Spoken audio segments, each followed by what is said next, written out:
When a simple classroom question stops a lesson in its tracks, an elementary teacher and her students discover that something as ordinary as chalk can carry unseen meaning. As the class explores the many shades that make up their community, a quiet moment of curiosity becomes a lasting lesson in identity, empathy, and belonging. The Color of Chalk is a gentle, hopeful story about listening, learning, and the small changes that help everyone feel seen.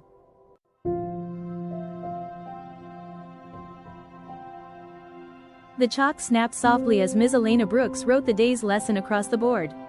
Outside, the playground swings creaked in the morning breeze, but inside the classroom everything felt calm and familiar. "Take one piece of chalk," she said, smiling, "and draw a picture of yourself." A small box traveled from desk to desk. Jamal reached inside and pulled out a pale peach stick. He looked at it, then at his arm. He rubbed the chalk between his fingers, leaving a faint powdery line on his skin. His eyebrows pulled together. Jamal raised his hand. "Yes, Jamal?" Ms. Brooks said, turning from the board. He hesitated, then asked in a clear, honest voice, "Why is the skin-colored chalk never my color?" The room went quiet. The chalk dust floated in the sunlight. And suddenly, a lesson no one had planned was waiting to begin.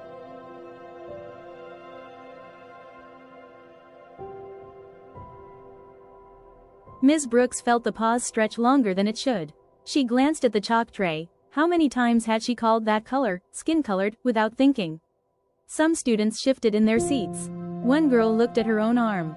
Another glanced at Jamal's. Ms. Brooks took a breath. "That's a really important question," she said honestly.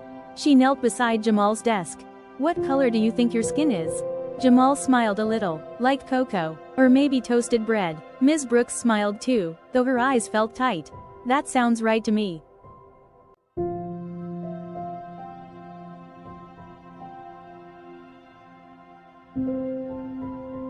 The lesson changed without anyone planning it.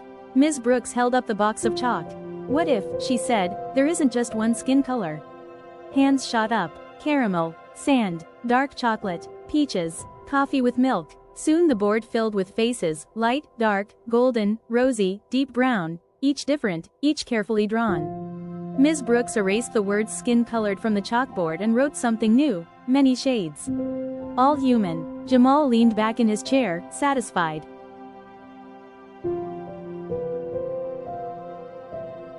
At parents' night, the drawings still covered the walls. Jamal's mother stood quietly in front of her son's picture. Ms. Brooks waited, nervous in a way she couldn't explain. "This matters," Jamal's mother said softly. "He noticed something. And you listened." Other parents nodded. Some asked questions. Some stayed silent, thoughtful. The wall spoke for itself.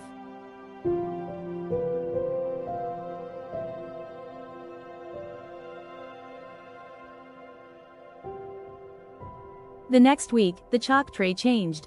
Each color had a small label: peach, tan, cocoa, umber.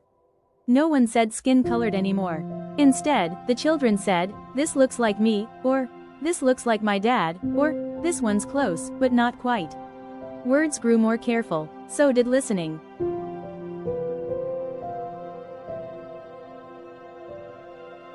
By spring, the classroom walls had changed again.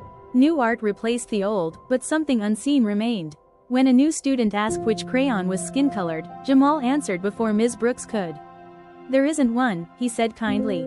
"But there's probably one that looks like you." Ms. Brooks watched from her desk, smiling. The lesson had never been on the schedule. But it stayed. Moral: small, honest questions can reveal hidden assumptions, and when we listen with openness, we can create spaces where everyone feels seen and valued.